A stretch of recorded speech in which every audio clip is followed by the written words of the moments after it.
ഇങ്ങനെ പറഞ്ഞു പോയാൽ നിങ്ങൾക്ക് അതിനെക്കുറിച്ചുള്ള വ്യക്തത കിട്ടും. അതാണ് ഫ്രിഡ്ജാണ്. അതിന്റെ ഗ്യാസ് എന്ന് വെച്ചാൽ R12 ഗ്യാസാണ്. അതൊക്കെ പണി പഠിച്ചുകൊണ്ട് പുതിയ പയ്യന്മാർ വെൽഡ് ചെയ്ത് ഇളക്കിയതിന് ശേഷം ഓയിൽ മൊത്തം നമുക്ക് ഊറ്റിയെടുക്കാൻ പറ്റും. ഞാൻ കറക്റ്റ് മാർക്കർ വെച്ച് മാർക്ക് ചെയ്തതിന് ശേഷം നമ്മൾ 34 ആയിട്ട് ഓയിൽ മൊത്തം കംപ്രസറിന്റെ ഉള്ളിലോട്ട് പോകുന്നതാണ്.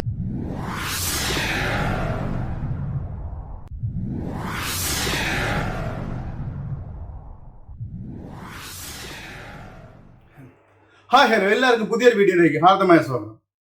അപ്പോൾ ഞാൻ കഴിഞ്ഞ ആഴ്ച ഇട്ടുന്ന ഒരു ഫ്രിഡ്ജിന്റെ വീഡിയോ ആയിരുന്നു. അതായത് നമ്മൾ കത്തിക്കൊണ്ട് ഫ്രിഡ്ജിന്റെ ഫ്രീസറിൽ കുത്തിക്കഴിഞ്ഞാൽ പൊട്ടിക്കഴിഞ്ഞാൽ എങ്ങനെ അത് അടച്ച് ക്ലിയർ ചെയ്യാന്നുള്ള വീഡിയോ ആയിരുന്നു. അപ്പോൾ ആ വീഡിയോയിൽ കുറേ പേര് എന്നെ വിമർശിച്ചിട്ടുണ്ടായിരുന്നു. നിങ്ങൾ അതിനെ വാക്കം ചെയ്തിട്ട് അതിൻ്റെ ഓയിൽ അങ്ങനെ ചെയ്യുന്ന സമയത്ത് ഫ്രിഡ്ജിന്റെ ഓയിൽ മാറ്റണം, അത് ചെയ്യണം, ഇത് ചെയ്യണം എന്നൊക്കെ. അപ്പോൾ അന്ന് ഞാൻ ആ വീഡിയോയിൽ ഇടാൻ അവർക്കുള്ള കമന്റിൽ ഞാൻ പറഞ്ഞിട്ടുണ്ട്. നിങ്ങൾ നെക്സ്റ്റ് വീഡിയോ കൂടെ ഒന്ന് വാച്ച് ചെയ്ത് നോക്കുന്നു. അപ്പോൾ ഇന്ന് ഈ വീഡിയോ കൂടെ അന്നത്തെ വീഡിയോ ഉൾപ്പെടുത്താതെ വേറെ ഒന്നുമില്ല. ഉൾപ്പെടുത്തി കഴിഞ്ഞാൽ അതിന്റെ ലെന്ത് കൂടി പോകും. അപ്പോൾ നിങ്ങൾ തന്നെ കാണത്തില്ല, നിങ്ങൾ കുറച്ച് കഴിയുമ്പോൾ സ്കിപ്പ് ചെയ്ത് കാണും. ഈ രണ്ട് പാർട്ടായിട്ട് എഴുതും. അപ്പോൾ ഇതിന് മുമ്പ് ഇട്ട വീഡിയോ ആരെങ്കിലും കണ്ടിട്ടില്ലെന്നുണ്ടെങ്കിൽ ഫസ്റ്റ് നിങ്ങൾ ആ വീഡിയോ പോയി കണ്ടിട്ട് വന്നിട്ട് ഈ വീഡിയോ കണ്ടാൽ നിങ്ങൾക്ക് കറക്റ്റ് മനസ്സിലാവുള്ളൂ. അപ്പോൾ അതിന്റെ ലിങ്ക് ഞാൻ ഡിസ്ക്രിപ്ഷനിലും ഐ ബട്ടണിലും കൊടുത്തേക്കാം, നിങ്ങൾ കയറി വാച്ച് ചെയ്താൽ മതി. അപ്പോൾ നമുക്ക് ഇന്നത്തെ വീഡിയോയിൽ പോകാം. ഇന്നത്തെ വീഡിയോ എന്താണെന്ന് വെച്ച് കഴിഞ്ഞാൽ, അപ്പോൾ ആ ഫ്രിഡ്ജിന്റെ, അതായത് ഞാൻ ഇന്ന് സംസാരിക്കുന്ന, നിങ്ങൾ എന്താ പണിയൊന്നും പറയാതെ ഇങ്ങനെ ഇരുന്ന് സംസാരിക്കുന്നത്, ഇങ്ങനെ പറഞ്ഞു പോയാൽ നിങ്ങൾക്ക് അതിനെക്കുറിച്ചുള്ള വ്യക്തത കിട്ടും. അതാണ് ആദ്യം ഞാൻ ഒരു ഇൻട്രോ പറഞ്ഞിട്ട് എൻ്റെ വീഡിയോ എല്ലാം തുടങ്ങുന്നത്.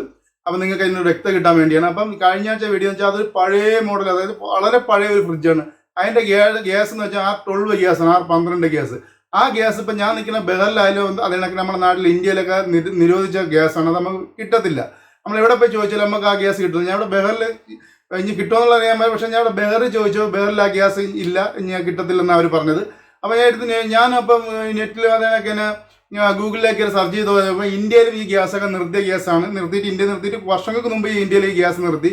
അപ്പം ഞാൻ ഇനി എന്ത് ചെയ്യുമെന്ന് ആലോചിച്ചിരുന്ന സമയത്ത് എന്നെ കണക്കുള്ള എൻ്റെയും എക്സ്പീരിയൻസ് അല്ല, പഴയ വർഷങ്ങൾക്ക് മുമ്പുള്ള ഈ ബഹറിലേക്കുള്ള ടെക്നീഷ്യന്മാരായിട്ട് ഞാൻ ചോദിച്ചു, അവരുടെ ഫോൺ ചെയ്ത് ഞാൻ ചോദിച്ചു, ചേട്ടാ ഇങ്ങനെ ഫ്രിഡ്ജ് വന്നിട്ടുണ്ട്, ഇങ്ങനെ വന്നു കഴിഞ്ഞാൽ നമുക്ക് ഇനി എന്ത് ചെയ്ത് ശരിയാക്കാൻ പറ്റുമെന്ന് ചോദിച്ചു. അപ്പോൾ അവർ പറഞ്ഞു, നീ പേടിക്കേണ്ട, നമുക്ക് റിപ്പയർ ചെയ്തെടുക്കാൻ ഒരു പ്രശ്നമില്ല എന്ന് പറഞ്ഞു. അപ്പോൾ ഞാൻ അതേ കണക്ക് തന്നെ ഈ വർഷങ്ങൾ പഴക്കമുള്ള ഇവിടെ ഈ കടയിട്ടേക്കണം, ഇതിൻ്റെ AC സാധനം വിറ്റ് കടയിട്ടേക്കണം സർദാർക്കന്മാരൊക്കെയാണ്. അപ്പോൾ സർദാറിൻ്റെ അടുത്തൊക്കെ ഞാൻ പോയി, പാജിയുടെ അടുത്തൊക്കെ ഞാൻ പോയി ചോദിച്ചു. പുള്ളി പറഞ്ഞു വെച്ചാൽ അത് നമുക്ക് റെഡിയാക്കാം, ഒരു വിഷയമില്ല. അവരും പറഞ്ഞു നമ്മൾ റെഡിയാക്കാം. ഒരുപാട് ഞാൻ 2-3 പേരുടെയൊക്കെ ഫോൺ ചെയ്ത് ചോദിച്ചപ്പോൾ എല്ലാം ഇതിനെക്കുറിച്ച് ബന്ധിപ്പിച്ച് അത് ഇതേ ഫീൽഡിൽ നിൽക്കുന്ന ഒരുപാട് പേര് ഇതേ പുറത്ത് കടയിട്ടേക്കണം. ഞാൻ പുറത്തല്ല, ഞാൻ എൻ്റെ കമ്പനി വർക്കാണ് ചെയ്യുന്നത്. പുറത്ത് സ്വന്തമായിട്ട് കടയിട്ടേക്കണം ഒരുപാട് പേരുണ്ട്. അവരുടെയൊക്കെ ബേറിലുള്ളവരുടെ എല്ലാവരും ചോദിച്ചപ്പോൾ അവരെല്ലാം ഒരു ഉത്തരവെന്ന് പറഞ്ഞത്. പക്ഷെ ഞാൻ അവരെ അടുത്ത് ഫോൺ ചെയ്താണ് ചോദിച്ചത്. ഇവിടെ കോവിഡൊക്കെ ആയതുകൊണ്ട് പേരിൽ ഞാൻ അവരുടെ അടുത്ത് പോയിട്ട് അവരെ ഒരു ഇൻ്റർവ്യൂ ചെയ്തിട്ടില്ല. അപ്പം നിങ്ങൾക്ക് അങ്ങനെ ഒരു ഡൗട്ട്, ഇത് ഇങ്ങനെ പറ്റൂല എന്നാണ് നിങ്ങൾക്ക് ഡൗട്ട് തോന്നുന്നു, നിങ്ങൾ കമൻറ്റ് ചെയ്യണമെങ്കിൽ പറഞ്ഞാൽ മതി. അവരൊരു ഇൻ്റർവ്യൂ തന്നെ ഞാൻ അടുത്ത് നിങ്ങൾക്ക് എൻ്റെ ഒരു വീഡിയോയിൽ ഇട്ട് തരാം. അപ്പോൾ അവർ പറഞ്ഞതെന്ന് വെച്ച് കഴിഞ്ഞാൽ ഇതാണ് അവർ പറഞ്ഞേക്കുന്നത്, നമുക്ക് അത് പ്രശ്നമില്ലാതെ റെഡിയാക്കാം, ആ കംപ്രസർ തന്നെ റെഡിയാക്കാം, വേറെ ഒന്നും ചെയ്യേണ്ട ബൈ നിങ്ങൾ, അല്ലെങ്കിൽ നിങ്ങൾ അനീഷ് നിങ്ങൾ വേറെ ഒന്നും ചെയ്യേണ്ട. അതിലെ കംപ്രസർ ഊരിയെടുത്തതിന് ശേഷം അതിലുള്ള R12 ഗ്യാസ് മൊത്തം ഊറ്റിക്കളഞ്ഞതിന് ശേഷം ഊറ്റിയൊരു പാത്രത്തിലോട്ട് മാറ്റുക.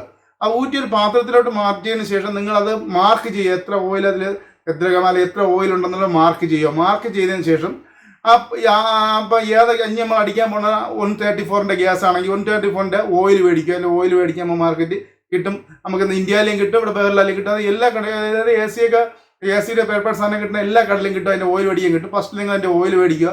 ഓയിൽ മേടിച്ചതിന് ശേഷം എന്ത് ചെയ്യുന്നത് വെച്ചാൽ, നമ്മൾ ആദ്യം ഊറ്റി വെച്ച ഓയിൽ നമ്മൾ അതിൽ മാർക്ക് ചെയ്തിട്ടുണ്ട്. ആ പഴയ ഓയിൽ കളഞ്ഞതിന് ശേഷം മാർക്ക് ചെയ്ത അത്ര ഈ മാർക്ക് ചെയ്ത അത്ര നമ്മൾ 134 134 ഓയിൽ വീഴ്ത്തി അതേ ലെവലിന് വീത്തിയതിന് ശേഷം നമ്മളത് തിരിച്ച് കംപ്രസറിലോട്ട് ആഡ് ചെയ്യുക. കംപ്രസറിലോട്ട് ആഡ് ചെയ്തതിന് ശേഷം നിങ്ങൾ തിരിച്ച് ആ കംപ്രസർ വെച്ച് ഫിറ്റ് ചെയ്ത് നമ്മൾ ബിൽഡിംഗ് ഒക്കെ ചെക്ക് ചെയ്തതിന് ശേഷം അത് വാക്കം അതിനൊക്കെ നല്ല ഫ്ലഷ് ചെയ്ത് വാക്കം ചെയ്തതിന് ശേഷം നമുക്കത് പിന്നെ 134 ഗ്യാസ് അടിച്ച് നമുക്കത് പഴയത് കണക്ക് യൂസ് ചെയ്യാൻ പറ്റും. അപ്പോൾ R12 ഗ്യാസ് കിട്ടൂലെന്ന് പറഞ്ഞാൽ പേടിക്കേണ്ട, നമുക്ക് ഇതേ കണക്ക് യൂസ് ചെയ്യാം. അപ്പോൾ ആ വീഡിയോ ഞാൻ ചെയ്യുന്നത്. ഇപ്പോൾ കഴിഞ്ഞ വീഡിയോ കണ്ടിട്ട് നിങ്ങൾക്ക് അത് കറക്റ്റ് ഇങ്ങനെ ചോദിച്ചവർക്ക് വേണ്ടി നിങ്ങൾ ഈ വീഡിയോ കൂടെ തീർച്ചയായും കണ്ടിരിക്കുമ്പോൾ നിങ്ങൾക്ക് അതിൻ്റെ ഉള്ള ഡൗട്ടുകൾ മൊത്തം മാറി കിട്ടും. അപ്പോൾ അതേ കണക്കിന് IT കഴിഞ്ഞ AC പണി പഠിച്ചു വരുന്ന പുതിയ പയ്യന്മാരുണ്ട്. അപ്പോൾ അവരൊക്കെ ഇതിനെക്കുറിച്ചൊക്കെ ഒരുപാട് ഡൗട്ടുകളാണ്. അവരൊക്കെ ചിലപ്പോൾ ഇതൊന്നും ആരും പറഞ്ഞു കൊടുക്കത്തില്ല, ഇപ്പോൾ അവർ പഠിച്ച് കയറി വരണല്ലോ. അപ്പോൾ അവരൊക്കെ കറക്റ്റ് കണ്ടിരിക്കാനുള്ള വീഡിയോ ആണ്. അപ്പോൾ നിങ്ങൾക്ക് ഒരു പണി ഒരുപാട് പേരുടെ കമൻറ്റ് ചെയ്ത് ചോദിച്ചിട്ടുള്ളതാണ് ഈ സംഭവം. അപ്പോൾ കമൻറ്റ് ചെയ്ത്, അപ്പം എനിക്ക് ഇതിൽ ഇനിയിപ്പം വേറെ ഇപ്പം എൻ്റെ വലിയ ടെക്നീഷ്യന്മാരൊക്കെ കാണും നാട്ടിൽ, അല്ലെങ്കിൽ ഇവിടെ വേറെ തന്നെ കാണും, വേറെ ഒക്കെ കാണും.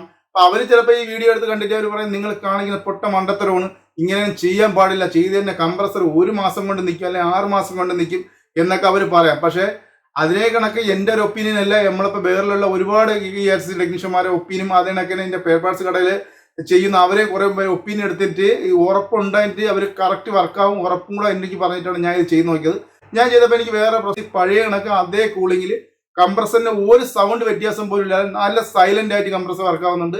അതേ കണക്ക് തന്നെ കംപ്രസർ ഹീറ്റിംഗ് പോലും ആവുന്നില്ല. അപ്പൊ അത് കറക്റ്റ് അത് വർക്ക് ആവുന്നുണ്ടെന്നാണ് അതിന്റെ അർത്ഥം. അപ്പൊ ഞാൻ നീട്ടുന്നില്ല, നമ്മൾ നേരെ വീഡിയോ ഇട്ട് പോവുകയാണ്. ഞാൻ അതെങ്ങനെയാണ് നമ്മൾ അത് മാറ്റി റെഡിയാക്കി എടുക്കണമെന്ന്. അപ്പൊ നമുക്ക് നേരെ വീഡിയോയിലേക്ക്. അപ്പൊ നിങ്ങൾ ഇവിടെ കാണാൻ ഞാൻ റെഡിൽ മാർക്ക് ചെയ്തിട്ടുണ്ട്. ഇത് R12 ഗ്യാസ് ആണ്. R12 ഗ്യാസ് നിർത്തിയ ഗ്യാസ് ആണ്. നമുക്കിത് എങ്ങും മേടിക്കാൻ കിട്ടത്തില്ല. നമ്മുടെ വേറിൽ നമുക്ക് ഈ R12 ഗ്യാസ് ഇല്ല. അപ്പൊ നമ്മൾ ഇനി ഇത് അടിക്കാൻ പോകുന്നത് 134A ഗ്യാസ് ആണ് അടിക്കുന്നത്. അപ്പൊ അതിനായിട്ട് നമ്മൾ ആദ്യം ഈ കംപ്രസറിന്റെ ഈ രണ്ട് ഭാഗങ്ങളും, അതായത് എൻ്റെ ഇന്നും ഔട്ടും വെൽഡ് ചെയ്ത് ഇളക്കിയതിനു ശേഷം നമ്മൾ കംപ്രസർ പുറത്തെടുക്കുകയാണ്. നമ്മളിപ്പോൾ കംപ്രസറിന്റെ ഇന്നും ഔട്ട് ഇളക്കിയെടുത്തതിന് ശേഷം നമ്മൾ കംപ്രസർ പുറത്തെടുത്തിട്ടുണ്ട്. പുറത്തെടുത്തതിന് ശേഷം നമ്മൾ വെൽഡ് ചെയ്ത് പുറത്തെടുത്തതിന് ശേഷം ഇതിന്റെ 12ന്റെ ഗ്യാസ്, അതായത് 12ന്റെ ഓയിൽ, ഗ്യാസ് അല്ല ഓയിൽ നമ്മൾ മൊത്തം ഊറ്റി കളയണം. ഞാൻ ഇപ്പോൾ ഇവിടെ ഓയിൽ ഊറ്റാൻ പോവുകയാണ്. നിങ്ങൾ ഇവിടെ കാണാം, ഇത് R12 ഗ്യാസ് ആണ്. R12ന്റെ ഓയിൽ ഞാൻ ഊറ്റി കളയാൻ പോവുകയാണ്. അപ്പം നമ്മളൊരു പാത്രം എടുത്തതിന് ശേഷം നമ്മൾ അതിൽ ആ ഓയിൽ കംപ്രസർ ഊരി എടുത്തതിന് ശേഷം കംപ്രസർ ചരിച്ച് വെച്ച്, നിങ്ങൾക്ക് ഇവിടെ കാണാം, ആ ഗ്യാസ് അടിക്കുന്ന ഭാഗത്തൂടെ നമ്മൾ ചരിച്ച് വെച്ച് കഴിഞ്ഞാൽ നമുക്ക് അതിൻ്റെ ഓയിൽ മൊത്തം നമുക്ക് ഊറ്റിയെടുക്കാൻ പറ്റും. നിങ്ങൾക്ക് ഇവിടെ കാണാം, R12ന്റെ ഓയിൽ ഞാൻ ഊറ്റിയെടുത്തിട്ടുണ്ട്. ആ ഊറ്റിയെടുത്ത ഓയിൽ നിങ്ങൾ ഇവിടെ കാണാം, അത് ഊറ്റിയെടുത്തത് ഇത്രയും ഓയിലുണ്ട്. ഊറ്റിയെടുത്തതിന് ശേഷം നമ്മളിത് ഒരു പെൻസിൽ വെച്ച്, അല്ലെന്നുണ്ടെങ്കിൽ മാർക്കർ വെച്ച് എന്തെങ്കിലും കൊണ്ട് മാർക്ക് ചെയ്യണം. ഞാൻ ഇപ്പോൾ മാർക്കർ വെച്ചത് മാർക്ക് ചെയ്യണം. ഞാൻ കറക്റ്റ് മാർക്കർ വെച്ച് മാർക്ക് ചെയ്തതിന് ശേഷം നമ്മളിത് ഈ ഓയിൽ മാറ്റിയിട്ട് നമ്മൾ 134A ഓയിൽ ഇതിൽ തിരിച്ച്, ആ മാർക്ക് ചെയ്ത് അത്രയും ഓയിൽ നമ്മൾ തിരിച്ചിതിൽ ഫില്ല് ചെയ്യും. ഫില്ല് ചെയ്ത ശേഷം നമ്മളിതിൽ കംപ്രസറിൽ ഉള്ളിൽ കയറ്റുകയാണ് ചെയ്യുന്നത്. ഇതിപ്പോൾ കാണാം 134A ഓയിലാണ്.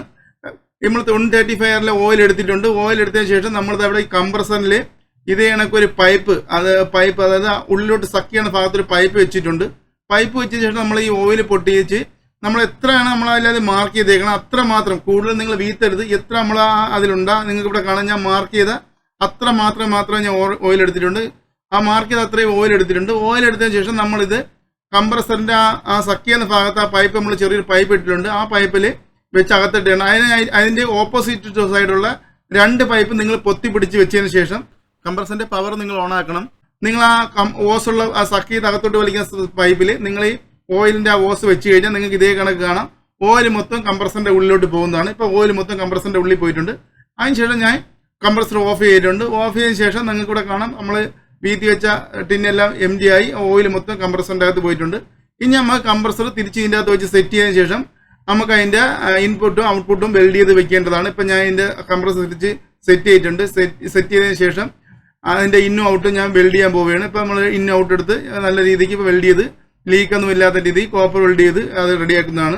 ഇപ്പം ഞാൻ ഇന്നോട്ടും കോപ്പർ വെൽഡ് ചെയ്ത് റെഡിയാക്കിയിട്ടുണ്ട്. അതിനുശേഷം ഞാൻ ഇവിടെ ഇപ്പോൾ എയർ അടിച്ചിട്ടുണ്ട്. നമുക്ക് ചെക്ക് നോക്കാം. നമുക്കിപ്പോൾ ആ വെൽഡ് ചെയ്തതിന്റെ എല്ലാ ഭാഗങ്ങളും, അതിന്റെ ക്യാപിറ്റൽ സൈഡും എല്ലാം നമുക്ക് സോപ്പ് വെച്ച് ചെക്ക് ചെയ്ത് നോക്കാം. നമ്മൾ വെൽഡ് ചെയ്ത ഭാഗത്ത് എവിടെയെങ്കിലും ലീക്ക് ഉണ്ടാകും. അപ്പം ഞാൻ വെച്ച് നോക്കിയിട്ടുണ്ട്, നമുക്ക് എങ്ങനെ ലീക്കും കാര്യങ്ങളൊന്നുമില്ല. അതിനുശേഷം ഇതാണ് 134A ഗ്യാസ് അടിക്കുന്ന മുമ്പ് നിങ്ങൾ നല്ല രീതിയിൽ ഫ്ലഷ് ചെയ്ത്, നല്ല രീതിയിൽ വാക്കം ചെയ്ത്, അതിനുശേഷം നിങ്ങൾ ഗ്യാസ് അടിക്കേണ്ടതാണ്. അപ്പോൾ ഗ്യാസ് അടിക്കുന്നത് എങ്ങനെയെന്നുള്ള വീഡിയോ ഞാൻ കഴിഞ്ഞ ആഴ്ച ഇട്ടിട്ടുണ്ട്. നിങ്ങൾ കാണാത്തവരാണെങ്കിൽ ആ വീഡിയോ പോയി കണ്ടാൽ മതി. അതിൻ്റെ ലിങ്ക് ഞാൻ ഡിസ്ക്രിപ്ഷനിലും ഐ ബട്ടണിലും കൊടുത്തേക്കാം. നിങ്ങൾക്ക് വാച്ച് ചെയ്താൽ മതി. അപ്പോൾ ഇങ്ങനെയാണ് നമ്മൾ പഴയ കിട്ടാത്ത 12 മോഡൽ ഗ്യാസ്. അപ്പോൾ ഒരുപാട് നമ്മൾ ഗൾഫിലുള്ളവരൊക്കെ റൂമിലേക്ക് ഫ്രിഡ്ജിന്റെ ഗ്യാസ് ഒക്കെ ഇതായിരിക്കും, പഴയ മോഡൽ ഗ്യാസ് ആയിരിക്കും. അപ്പോൾ അങ്ങനെയുള്ള ഫ്രിഡ്ജിലൊക്കെ എന്തെങ്കിലും കംപ്ലൈന്റ് ഉണ്ടെങ്കിൽ ഇതേ 134ന്റെ കംപ്രസറിന്റെ ഓയിൽ ആദ്യം മാറ്റുക. ഓയിൽ മാറ്റിയ ശേഷം നിങ്ങൾ ഈ ഗ്യാസ് മാറിയാൽ മതി. അപ്പം നിങ്ങൾക്ക് ഈ വീഡിയോ ഇഷ്ടപ്പെട്ടെന്ന് വിചാരിക്കുന്നു. നിങ്ങൾക്ക് ഈ വീഡിയോ ഇഷ്ടപ്പെട്ടാൽ നിങ്ങൾ സബ്സ്ക്രൈബ് ചെയ്യാനും അടുത്തുള്ള ബെല്ലൈക്കൻ ആളാക്കിയിടാനും മറക്കരുത്. എന്നാലേ ഞാൻ ചെയ്യുന്ന പുതിയ വീഡിയോയുടെ നോട്ടിഫിക്കേഷൻ നിങ്ങൾക്ക് കിട്ടുള്ളൂ. സബ്സ്ക്രൈബ് ചെയ്ത് ലൈക്ക് ചെയ്യാനും ഷെയർ ചെയ്യാനും കമന്റ് ചെയ്യാനും മറക്കരുത്. നിങ്ങൾ ലൈക്കും ഷെയറും കമന്റ് ചെയ്യാൻ നമുക്ക് അടുത്തടുത്ത വീഡിയോ ചെയ്യാനുള്ള പ്രചോദനം. അപ്പം നമുക്ക് നല്ലൊരു വർക്കുമായി അടുത്ത വീഡിയോ കാണാം.